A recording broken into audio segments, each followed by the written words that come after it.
ఒక కథ ఉంది. అది జీవితంలోని అన్ని ప్రశ్నలకు సమాధానమిస్తూ జీవితానికి ఉన్న ఉద్దేశాన్ని, అర్థాన్ని చూపుతుంది. ఈ కథ మిగిలిన అన్ని కథలకు స్ఫూర్తినిచ్చే కథ, ప్రతి ఒక్కరి జీవితాన్ని నిర్వచించే వాస్తవ గాథ. అదే ఈ కథ. ఈ కథ ఎలా ప్రారంభమైంది? ఇతర కథలన్నిటిలా ఈ కథకు కర్తైన దేవునితో ప్రారంభమైంది.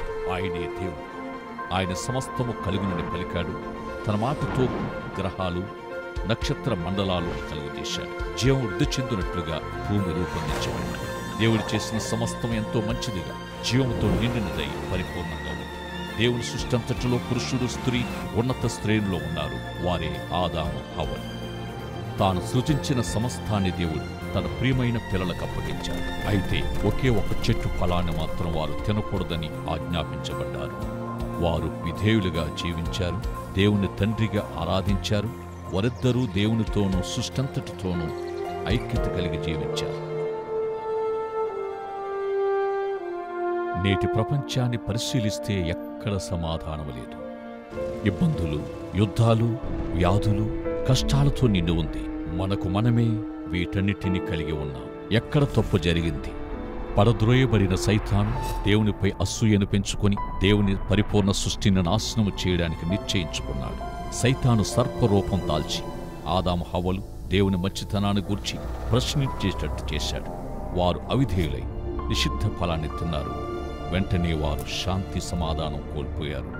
నేటికి మనిషి తరుముతూ ఉన్న పాపం మరియు మరణానికి నడిపించబడ్డారు. యథార్థంగా ఒప్పుకుంటే మనం ఆదాము, హవ్వల వలె ఉన్నాం. పరమ తండ్రికి విరోధంగా పాపం చేసి మన హృదయాలను భయం, నేరారోపణ మరియు సిగ్గుతో నింపుకున్నాం. వ్యాధి, మరణాలతో మన శరీరం అలసిపోయింది. లోకమంతా యుద్ధాలు, వినాశనములు, సంక్షోభాలతో నిండి ఉంది. పాపం మనిషిని దేవుని నుండి వేరుపరిచింది.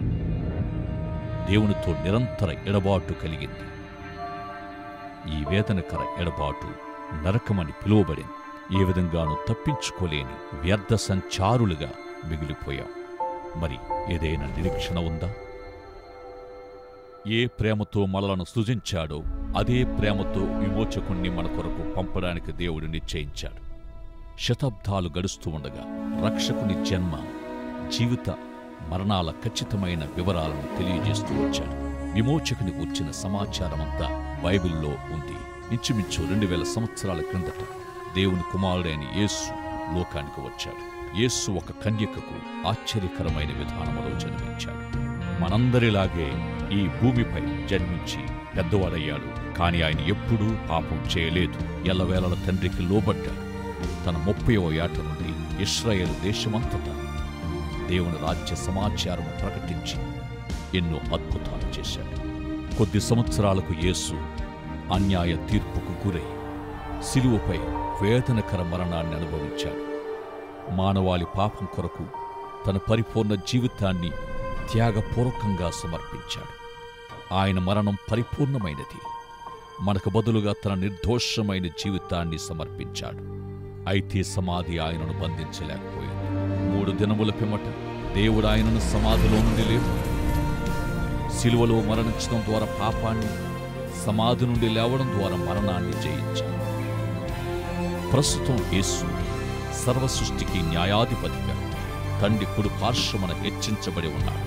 ఇది దేవుడు రచించిన విమోచన కథ.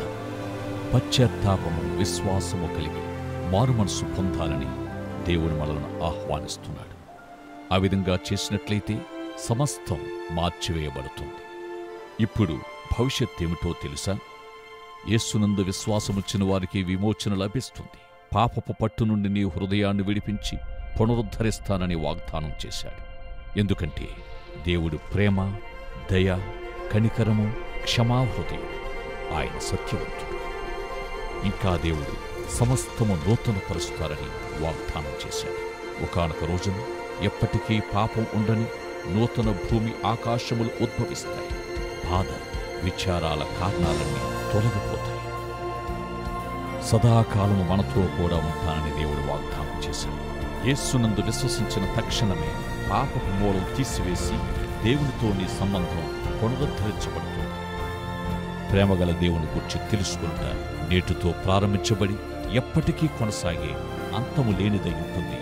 దేవుని కథ అంతము లేనిది. ఇప్పుడే దేవుని కథను నీ జీవితానికి పునాదిగా మార్చుకో. దేవుని కాపుదల కొరకైన నీ అవసరత గుర్తించు. నీ పాపాలకు దేవుని క్షమాపణ వేడుకో. రక్షించబడుటకు యేసునందు మాత్రమే విశ్వాసముంచాలి. ఈ క్షణము నుండే యేసును వెంబడించుటకు నిశ్చయించుకో. ఇది దేవుని కథ. ఈ కథను నీ కథగా మార్చుకో.